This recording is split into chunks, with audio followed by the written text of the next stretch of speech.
بسم اللہ الرحمن الرحیم۔ آج ہے بدھ کا دن 9 سپٹمبر۔ توشہ خانہ reference, mega money laundering cases, پاک لین ریفرنس اور احتساب عدالتوں میں چلنے والے کرپٹ مائنڈیڈ سیاستدانوں کے خلاف کیسز آج خبروں میں چھائے رہے۔ 3 کیسز میں آج سابق صدر آصف زرداری کی پیشیاں تھیں: پاک لین ریفرنس، میگا منی لانڈرنگ اور توشہ خانہ ریفرنس،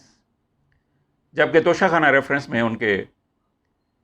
ساتھی ملزم نواز شریف اور یوسف رضا گیلانی بھی تھے۔ سب سے پہلے بات کرتے ہیں میگا منی لانڈرنگ کیس کی۔ جعلی بینک اکاؤنٹس کے حوالے سے اسٹیٹ بینک کو جب چند مشکوک ٹرانزیکشنز ان کے سامنے آئیں تو ان کی تحقیقات کے لیے ایف آئی اے سے رابطہ کیا گیا۔ ایف آئی اے کی تحقیقات میں تمام تر مشکوک ٹرانزیکشنز کا کھرا سابق صدر پاکستان آصف زرداری تک پہنچا، اور پھر سپریم کورٹ کے کہنے کے بعد نیب نے تحقیقات شروع کی اور پتہ لگا کہ بلیک منی کو وائٹ منی میں تبدیل کرنے کے لیے ایک پورا نیٹ ورک تھا جس کے ماسٹر مائنڈ آصف علی زرداری تھے، اور پھر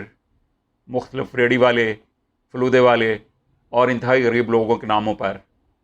اربوں کے جعلی اکاؤنٹس یہ کے بعد دیگرے پکڑے گئے، اور یہ کیس اتنا لمبا ہوا کہ اس میں ہزاروں اکاؤنٹس پکڑے گئے۔ اب 120,000 شیئرز کی حامل پارلین کمپنی پرائیویٹ لمیٹڈ بھی اس سارے کھیل میں ملوث نکلی، جس کے 60,000 شیئرز یعنی 50% آصف علی زرداری اور بلاول زرداری کے ثابت ہوئے۔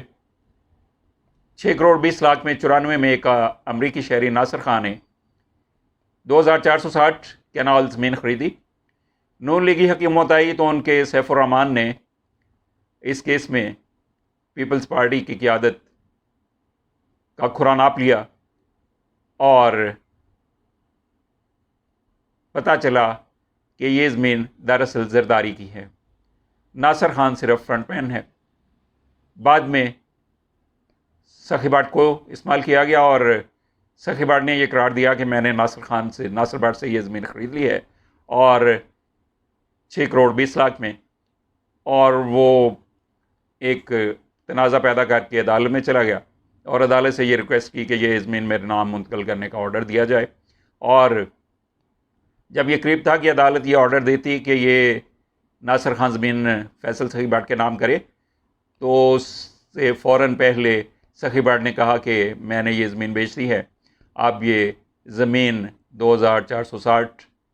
کینال زمین 6 کروڑ 20 لاکھ میں ہی پاک لین جو ایک کمپنی ہے اس کے نام کر دی جائے، اور لہٰذا اس طرح سے آصف زرداری اور بلاول زرداری کی کمپنی پاک لین کے نام یہ زمین منتقل کر دی گئی۔ اور پاک لین کی ہی ایک فرنٹ کمپنی بنائی گئی پھر پیسہ لوٹنے کے لیے، اور اس کے نام پہ اربوں روپے کے قرضے بینکوں سے لیے گئے، لون لیا گیا۔ اور آج جب اس پہ آصف علی زرداری اور کے خلاف فرد جرم عائد ہونی تھی تو شروع میں ہی ان کے وکیل فاروق ایچ نائک ایک درخواست لے کے آگے کہ اس میں جو ضمنی ریفرنس نیب کی طرف سے پیش کیا گیا ہے اس کو خارج کرنے کا حکم دیا جائے، کیونکہ وہ بدنیتی پہ مبنی ہے۔ جبکہ نیب کے prosecutor Muzaffar Abbasi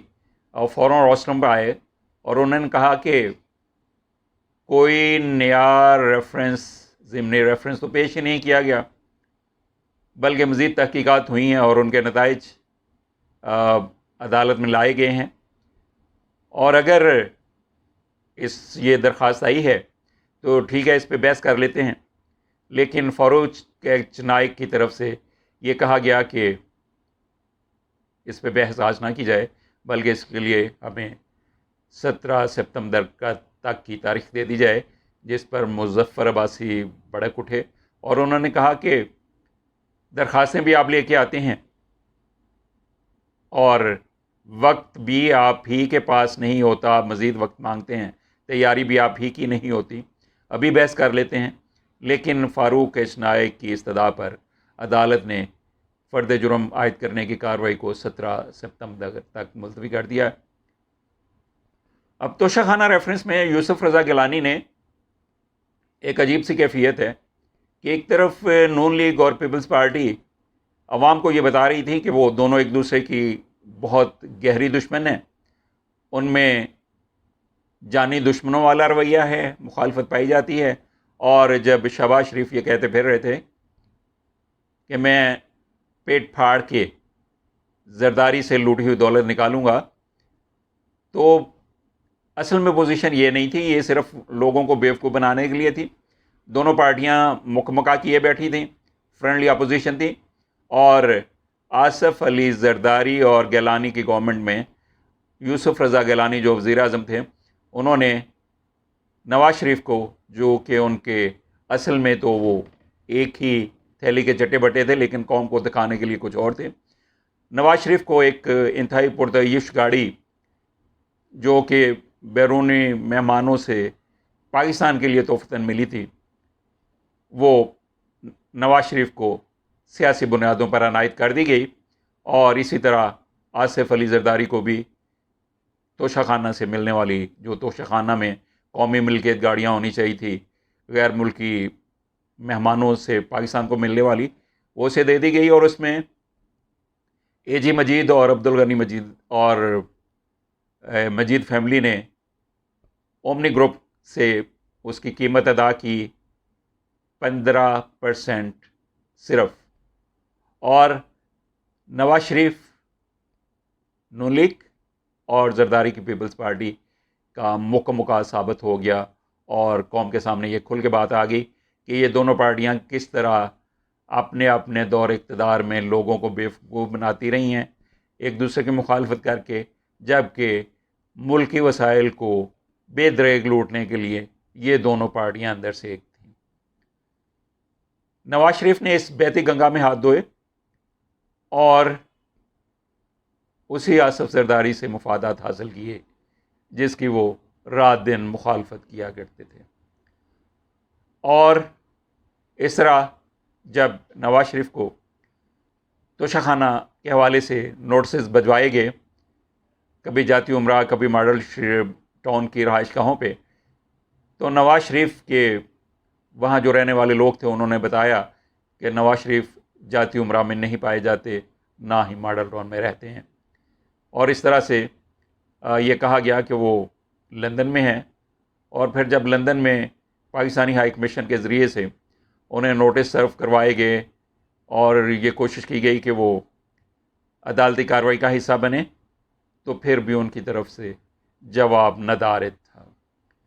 NAB prosecutor نے یہ ساری تفصیلات عدالت کے سامنے گوش گزار کرتے ہوئے کہا کہ نواز شریف کا رویہ یہ کھل کر بتا رہا ہے کہ وہ عدالت سے تعاون کے لیے آمادہ اور تیار نہیں ہیں، اور وہ ہر صورت میں عدالت کی کارروائی کا حصہ نہیں بننا چاہتے، اور ان کا رویہ اور وہ خود عدالت کی کارروائی کا حصہ بننے سے گریزاں ہیں، لہٰذا ان کے خلاف کارروائی کی جائے۔ نیب پروسیکیوٹرز کی طرف سے کارروائی نواز شریف کے خلاف کرنے کے لیے کہا گیا، تو عدالت نے ایک بڑا فیصلہ کرتے ہوئے نواز شریف کو اشتہاری قرار دیتے ہوئے ان کے دائمی وارنٹ گرفتاری جاری کرنے کا حکم دے دیا، اور یہ بھی کہا گیا کہ نواز شریف کی منقولہ اور غیر منقولہ جائیدادیں،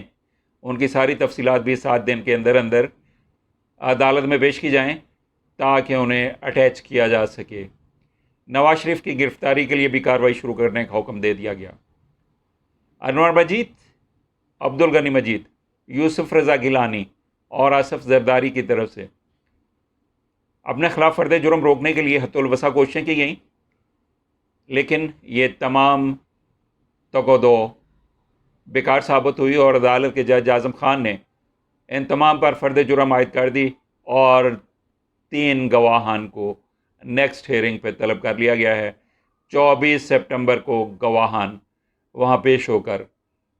ان لوگوں کے خلاف اپنی گواہیاں عدالت میں دیں گے۔